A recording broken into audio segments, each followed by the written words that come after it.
not only do you should know what's on your credit, but when you have debt, you need to look at and make sure if your maximum credit is $500, you don't want to go out and spend the whole credit limit because that will start to impact your credit score.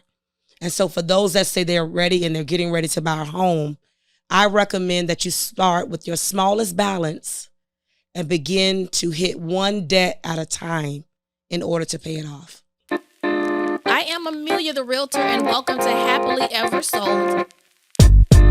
This is where we talk all things real estate.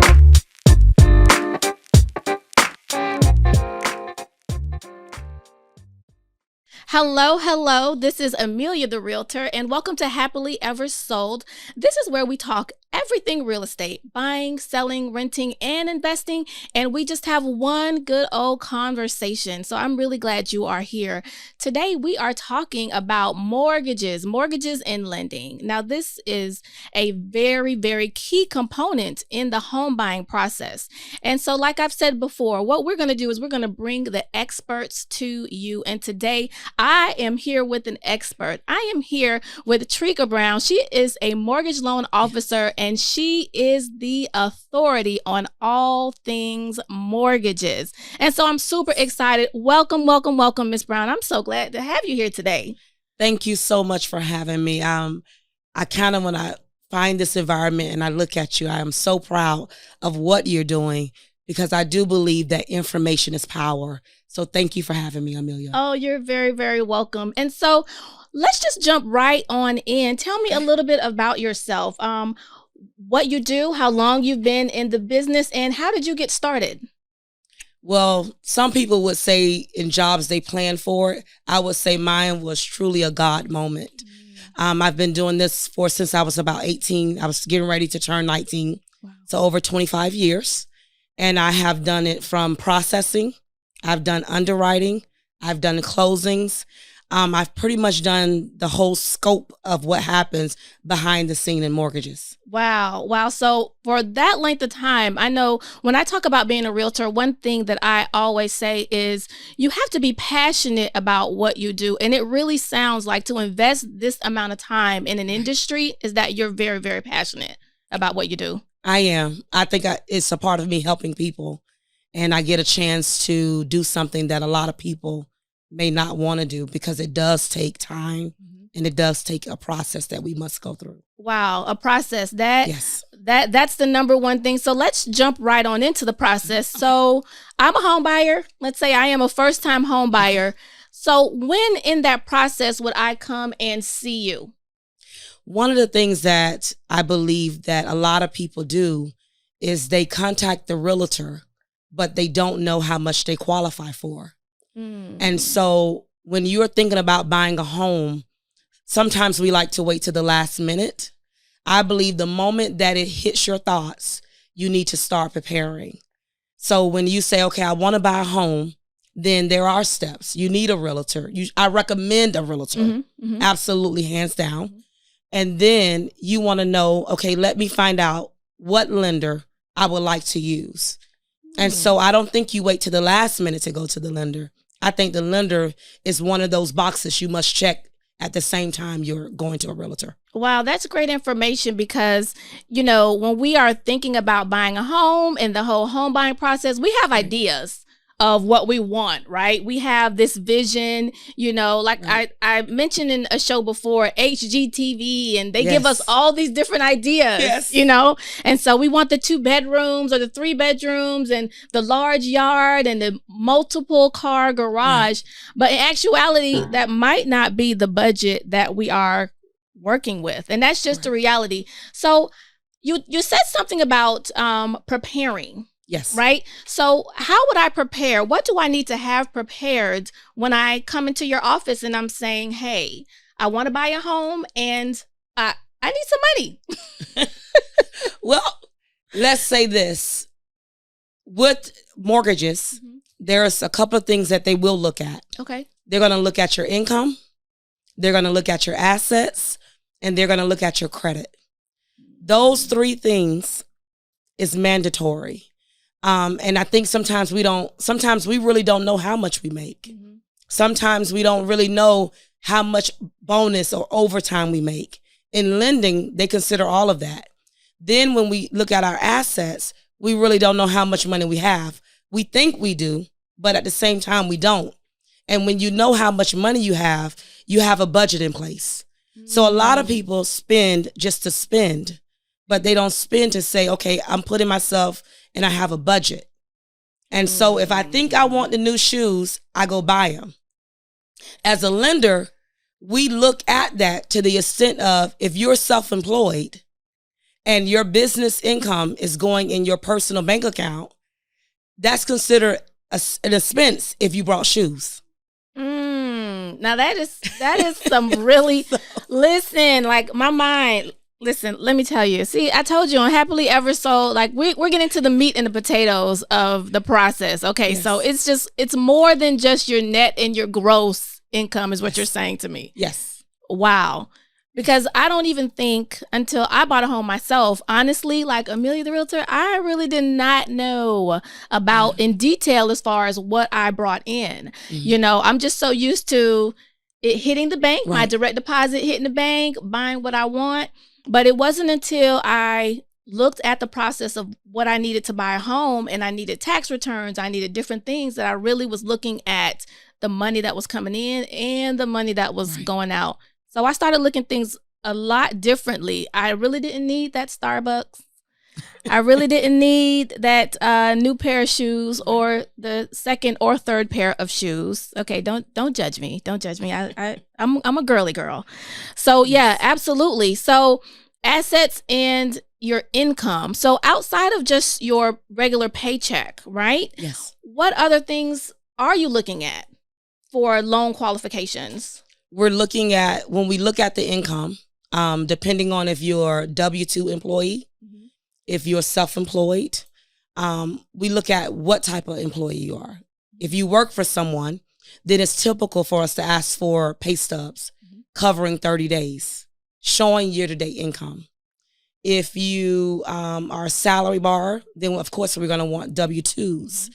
Sometimes people say, well, I work for mom and pop, but I don't have a W-2. And so it's not good to get paid under the table. Because if you really want to qualify, you need to be able to show all of your income. If your job say, hey, do you want to work overtime? If you know you want to buy a house, then you tell them yes. Now, the flip side of that is that if you're getting grant funds, they have maximums to a maximum income. So that may not work. So you have to look at what are you trying to do? If you're going to do it, do you need help? And what type of help you're going to get? Wow. Wow, that's really good. And as far as this documentation, like you talked about the tax returns, yes. Do I just need last year tax returns? Do I just bring that to you? It depends. Because a lot of companies or lenders, mm-hmm. they have an automated system mm-hmm. where they take your information and they run it through it. And so it may come back and say, we want 1 year's tax returns. We want 2 years tax returns. It depends on your income. If you get child support, mm-hmm. then there's documentation that goes with child support. If you pay child support, there's documentation that goes with that. So they look at the overall. And what happens with tax returns, they reveal what's really happening. So even though you didn't tell it, your tax returns will definitely show it. Wow. So what I'm hearing Ms. Brown say is keep all of your paperwork. So if you, at this stage, no matter what, if you know a year, 2 years from now, your goal is to buy a home, start saving your documentation, start gathering your paperwork, keep your tax returns, income that you have coming in, create a budget, put yourself on a strict budget, save money. So all of this stuff, you don't want to have to get ready when you're ready. You want to have everything in place. So start now. Right. Start now. Wow. It's never too late to start. It's never too late to start. It's never too late to start. It's better to start now, even if it's 5 years down the road. It's better to start now. Because now you have time to work on your income. You have time to work on your assets. And you have time to work on your credit. And a lot of people trying to jump in it. But when you get in it and they pull your credit, you don't know that it's a collection on there. Mm-hmm. You don't know that someone's filed a judgment against you. And so you have to monitor your credit along the way.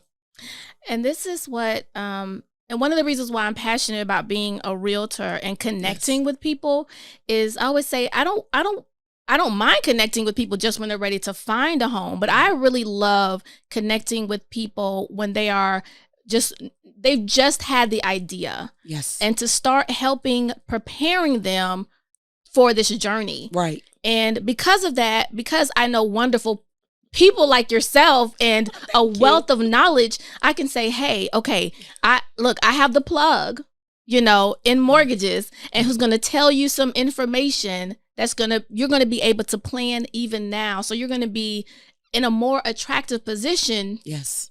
When the banks look at your paperwork a year from now, 2 years from now, 3 years from now, when you are ready to actually go in and start, pulling the hard credit and really ready to get that pre-approval.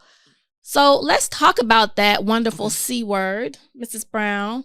A lot of people kind of shy away from it, but look, we all know it. The world almost revolves around this word, unless you have, you're spending cash only, and that's credit. Yes. So when you're thinking about a home loan, what are a couple tips? Now, we don't want to give them all the information. Okay. But we want to give them little tips. What would you say, maybe, a few pointers when it comes to credit and really evaluating your credit and getting ready? What is some suggestions you have for people? Watch how you spend. Just because you like the car, that doesn't mean you have to have the car now. Because everything that's on your credit, they're going to include it in your debt to income ratio. So if you have 3 credit cards, and let's talk about the secured cards. You went and got the secured card because you want to build your credit score. Well, guess what? If you have a balance on there and there's a payment, they're going to include it in your debt to income ratio. And what happens is that secured card can stop you from qualifying if your debt to income is too high. So your debt to income is your qualifying income that's determined by the bank. And then they take all of your other expenses. So if it's child support, if it's debt, student loans, whatever is on your credit, they include that and they divide it by your income. Not only do you should know what's on your credit, but when you have debt, you need to look at and make sure if your maximum credit is $500, you don't want to go out and spend the whole credit limit because that will start to impact your credit score. And so for those that say they're ready and they're getting ready to buy a home, I recommend that you start with your smallest balance and begin to hit one debt at a time in order to pay it off. So don't try to bite the whole piece off at once? No. Do it one at a time, because that's what we try to do. We try to pay extra on 3 debts, but not paying off nothing. And that can become discouraging. So it's better to start small, whatever the lowest balance, and you keep applying the extra money to the low balance. Get that paid off and then go to the next one. Okay.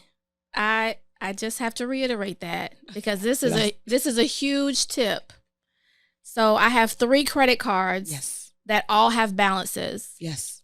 I want to make sure that I'm making at least the minimum payment on all of them. Yes. But if I have extra to pay, I want to apply that extra, not to all 3 of them, but start with the one with the lowest balance so that I can pay that one off and then move to the next. Right. Because what it does for the mental, the mind, you find yourself saying, I'm making progress. And so it's encouraging that you've made progress. And so you'll keep doing it. If you don't find yourself making progress, you're not going to want to keep doing the extra because you don't see the results. And so when you start paying off stuff, your credit card, it looks better. Your credit score start increasing. Wow. Watch your spending. Watch your spending. If you don't need it, you don't need to buy it. Not right now. So I already can see that we're gonna have to have Mrs. Brown back and do a credit talk with us more in depth because she has a lot of knowledge in that area. So watch your spending, create a budget, start now. So let's talk about. Let me just go back a little bit. How is the loan amount determined? How does the bank determine like your loan amount, what you would be approved for? It's the debt to income ratio. So it all flows back to that. What debts I have and what my bottom line income number is. Right. Because with the houses, it depends on what you're buying. And by you being a realtor, you know some properties come with HOA dues. We have to pay property taxes. You have to have insurance. So it's your housing, it's all your debts, and then that amount total is divided by your income. And that's how they determine it. And every lender has a cap to what they will allow. So some may do 36, some may do 43. It just depends on the lender you go to. Now, I've heard this term before, and you can kind of expound on it a little bit. Okay. Like I've heard people say like shopping, like kind of like shopping loans or like shopping lenders kind of. Yes. That's really a thing? It's really a thing. And it happens quite frequently. Is that a smart thing to do? I would say it's okay to inquire about rates to see what kind of incentives they have. But when it comes to them pulling your credit, the more your credit is pulled, no matter where it's from, the more your score can be impacted. Wow. And a lot of lenders go by your credit score. So if you have a 580, you cannot go to a traditional bank. You may have to use a broker who's going to shop it around, and they may give you higher rates. And so everything counts. So people do shop. So make sure when you're shopping, you're finding out if they are pulling your credit because it matters. It impacts you. Even something as simple. We're gonna get off the credit piece because that's a whole nother show. So you have to stay tuned. But even something as simple as going and getting a cell phone, they pull your credit, and so that is definitely going to affect, your numbers. It's gonna show up. It's gonna show up. All right. So those are great tips. So what are some types of mortgage loans? Well, let's see. We have fixed rate. Okay. And then you have the adjustable. The adjustable, what happens is the rate is not fixed. So depending on the market, it can change and fluctuate. The fixed rate is what your rate is, and that's what people normally go for. Different lenders have different programs for first-time home buyers. They have programs, if you're trying to do something specific, they may have a program that goes from there, like teachers. Teachers, if you shop around, guess what? It's probably a program that lender is offering to benefit teachers and firefighters. And so you want to inquire about it. So it's more so fixed or adjustable. It's either or. Okay. So for like a first-time home buyer, would you recommend more fixed or an adjustable? Fixed. Just because of that stability and it kind of, that's what it is? Right. You know what your principal and interest payment, you know it. You just know it. Everything else may fluctuate. Your insurance payment may fluctuate. Your taxes, property taxes. But your principal and interest is going to stay that way. And if you go 15 years or 30 years, that's what it's going to be. Yeah, I definitely agree with you, especially coming into being a first-time home buyer. You have a lot of other things too that you're coming in, you're learning, that you just have never done before. So yeah, I think having that fixed rate, like this is what this is the amount I'm paying per month. Yeah, that definitely makes things a little bit simpler. Okay. Yes. Yeah, I totally get it. Okay. So I know you talked about interest rates, you talked about terms, and that's something I can't really just kind of come in and I couldn't just sit here and say, hey, Mrs. Brown, so where you are at your bank, what's that interest rate you got going on right now? I couldn't really just ask that, right? You can call and ask someone that works for the bank. Okay. You always can call. Okay. You can Google, you can find out interest rates. Okay. It becomes where they have to be careful is that, say if someone quotes you a certain rate, ask them, are you charging me points for this rate? Because if they're charging you points, that means that they can take your loan amount, multiply by the points they're charging you, and that amount is going to be in your closing cost. So they can tell you all day long, this is your rate. But what's the flip side? Are you charging me points for this rate? Wow. And so that's great information. So you mentioned about closing costs. Yes. So that's not included in my loan amount? No. So when the bank gives me a loan, that's not included? No. And I've seen lenders do some things, right? But in lending, if you do this, it may cost you on the other side. And that's where you have to ask the questions. It's never a dumb question. It's never too many questions. It's better to ask the question than to sign documents and later on you don't understand what you got yourself into. Wow. Because sometimes, like I say, with rates or products, they can come back in. You didn't even know you had a prepayment penalty.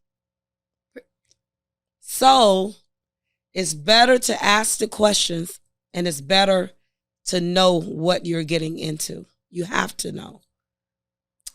See, I told you we were the plug. We can view the information. The like plug. We're the plug. This is right here. We're putting you right in tune with the experts. We're bringing the experts to you. Thank you. So listen, I'm if you don't have your pen, go grab it because this is some good stuff. You're gonna have to rewatch this as well. Like you want this information. So let's talk about this. Okay. And this is more of a personal question, right? You did talk about your passion. Yes. So let's a little bit more about that. Besides your experience and your knowledge, what has kept you in this industry for over 20 years? I know you said you like to help people. I do. But talk a little bit more about that. This profession allows me to meet all types of people from all walks of life. And because what I do now, I'm actually an assistant to all the loan officers, to some of the loan officers. Wow. And what it does is that I work with the loan processors, I work with the closers, I work with the underwriters, I work with the title companies. So I meet all types of people. And so I work with them from the start of it to the finish of it. And they can call me even afterwards. So I like the relationship and meeting new people. Wow. It's beautiful. That's wonderful. And to see that mother, that single mother buy their first house, it's beautiful. To see that family, his family may have never owned a house, but then he buys a house for his family. See, it's those moments that it's rewarding for me. Wow. I definitely, I concur greatly. Even at we won't specify age, but I actually remember when when we moved from where we were and my parents bought our home, which they currently live in. I was 5 years old. I actually remember us going and seeing the home with a realtor. It was a Century 21 realtor. I remember the sign. I remember us walking through the home. And when we came back out, and I remember my dad asking, what do you think? And I said, it has a backyard. And I love the fact that it had a backyard. Yes. That I can run and play in. And so, like, for me, where I am now in my life, like I feel so blessed to be able to have given that opportunity to my son to experience that. So and it's one of the reasons why I'm so passionate about this industry. So I totally understand what you're saying. And you've even taken it a level further, right? Because of your passion, you've even you and your husband has even set up a nonprofit that even specializes in the housing industry. Can you tell me a little bit about that? Well, it's called Word of Faith Community Development Corporation. And what we've had the ability to do, we actually purchase homes and we allow people to rent them for low rent. And then on the flip side of that, we do credit classes. We do type of training so that you can be homeowners. And so it's been wonderful. because it's another place of helping and bringing people and saying, hey, you can do this. I think sometimes we don't tell people enough that you can be a homeowner. Yes. You can do it. It may take some little, discipline and little scrub elbow grease, but you can be a homeowner. And I think we forget to say it. We tell people you can own a car, you can own this, but no, today, Amelia is telling you, you can own a home. Yes, you can own a home. Yes. You can most definitely own a home. And what I love about that is that it doesn't matter where you're starting from. No.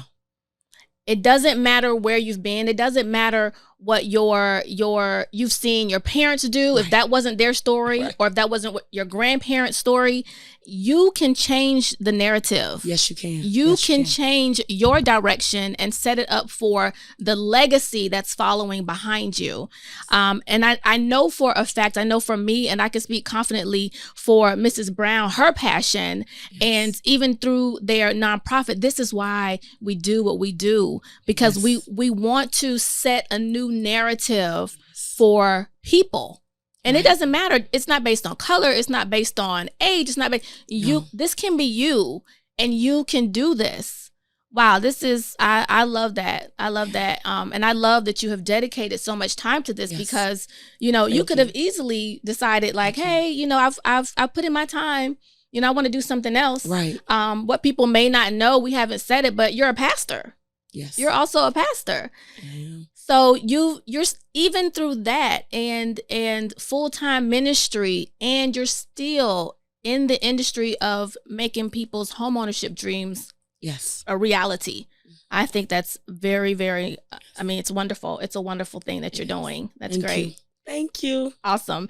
You said something, and you spoke about like grant funds and things like that. What are some of and this is something we're going to bring to you also on another episode. You have to stay tuned. But you do know a lot about those grant funds. Yes. What are some of those that you've seen even in Palm Beach County? The one that I probably use the most is the SHIP program through Palm Beach County. Okay. That's one of the ones so far where I've seen they've given the most money. And I think that's probably why I refer first-time home buyers to them, because they give the most when it comes to helping with the down payment, helping with closing costs. Palm Beach County SHIP program has given the most in my experience, based on my experience. Okay. How would someone get that information? How would we know a home buyer? How would a home buyer know where to find that information? They can go on Palm Beach County website. Okay. Also, one of the things people may not realize, not only does Word of Faith CDC does it, but it's other nonprofits in this area that actually can tell you and help you. So it's better to use a nonprofit because they're used to submitting the packages to the SHIP. And so they don't give the funds like all year. Normally it comes around once a year. And it's a first come, first serve basis. And so you can't procrastinate. You can't, because you'll miss it. So this kind of comes back to what you mentioned before about starting now, getting prepared, start looking at your finances, start looking at what you're spending out, what you're bringing in, start trimming the fat, so to speak, on some of those items, and getting yourself in position so that when those funds come available, that you're one of the first that are served. Yes. With that. Yes. Oh, that's wonderful. Yes. I love that. I love that. So listen, this was just a very great conversation that we had. And I know we didn't even really scratch the surface. You know what that means? You have to come back. Yes. You most definitely have to come back. Thank you. And I hope too on another conversation you bring your counterpart, wonderful Mr. Jonathan Brown, who is the director of, why don't you tell us about what he does? I don't know. He does a lot of stuff. I don't know if I know everything, but he is the director of Palm Beach County Housing. He does a lot. They do a lot of components, as you would say. But one thing I do know, they work with the SHIP. And awesome. Awesome. We're going to invite him in to talk about a lot of those county grants and programs that they have. So you have to stay tuned. So, Mrs. Brown, thank you so much for coming to Happily Ever Sold today. I cannot wait to have you back. We are going to further extend this conversation. And listen, if you want more information and you're saying, hey, I'm ready to start my journey. I want to get into a credit class, credit counseling. I'm ready to come in. I'm ready to stick with it. I'm ready to do the work. Please contact me. Let me know. And I'm going to make it happen. I'm going to make that introduction and make that happen for you. So until next time, I am Amelia the Realtor, and this is Happily Ever Sold, and we will see you next time. I am Amelia the Realtor, and welcome to Happily Ever Sold. This is where we talk all things real estate.